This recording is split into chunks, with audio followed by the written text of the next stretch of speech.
Hello there and welcome to another one of these Lexical Lab 1 minute English videos. If you like this video, make sure you subscribe to our YouTube channel and check out our website www.lexicallab.com to find out more about our online courses. This week in one of my classes, a student of mine was telling me about a friend of hers who's done very well out of playing the markets. She buys and sells currency and crypto and stocks and shares, and she's been doing this very successfully for quite a long time.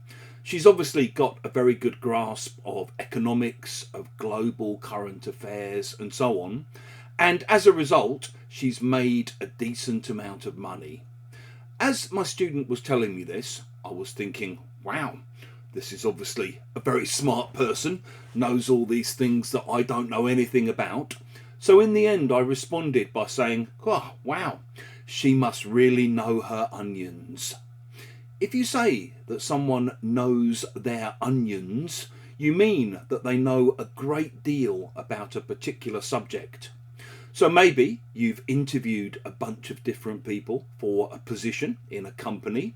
You're discussing the applicant with your fellow colleagues and you suggest, no, I think Sharon is obviously the best candidate because when it comes to corporate accounting, she clearly knows her onions.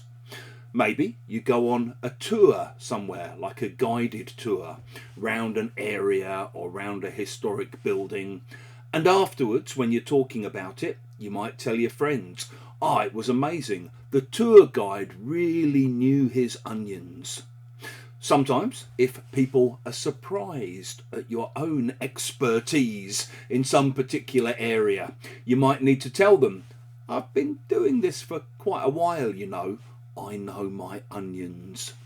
And as a friend of mine was pointing out this week, if you're trying to use AI in any useful way for your job or your hobbies or whatever, basically you can't use AI well unless you know your onions. If you've enjoyed this video, please do click the like button.